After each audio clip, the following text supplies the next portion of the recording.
You're not having to desperately have to win the game to make the quarterfinals, even though we are desperate to win the game because you win this group and potentially your road through to quarters, semis and finals is a little bit easier than the other side of the draw. So we're desperate to finish off well and to win this group and hopefully give ourselves potentially a second seed team in a quarterfinal.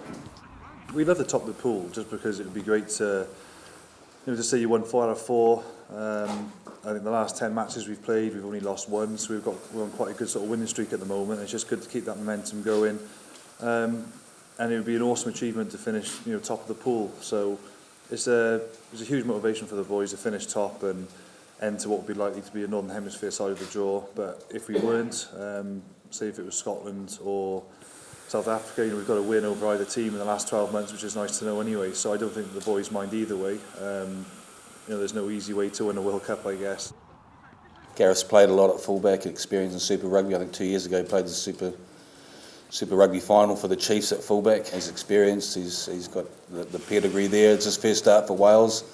Was a chance for us to bring Liam back on the wing and an opportunity to shift George into the centres as well. So I like the mix of the back line. I think they've trained exceptionally well this week and we were very happy with that team that's going out.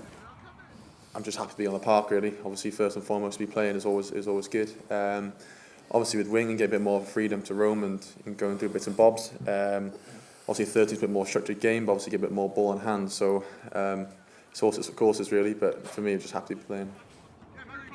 I think the last 5 times we've played there's been a score in it. We've been ahead in games and haven't been able to finish that off. And always with that it's about you learn from those and experience comes from that. And I'd like to think that we've demonstrated in the last couple of big games when in the autumn last time South Africa when we were in front we closed that game down.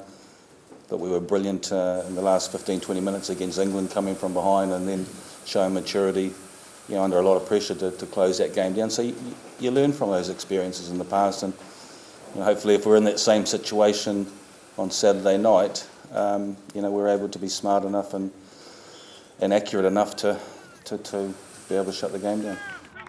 They played extremely well against England. Probably the best that I've seen them play along with the All Blacks win in the championship. And I think they probably are favourites, but it doesn't really bother me with the bookies what they think. Players never look at that stuff anyway. It's just 2 squads of 23 out on the day, and it's anyone's game. So it's favourites and underdogs and odds and all that.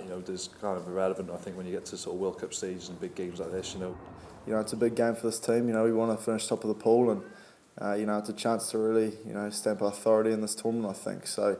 The team's gone well so far, but a big win against Aussie, I think, will go very far. So the team's relatively confident at the moment, and it will be a huge occasion.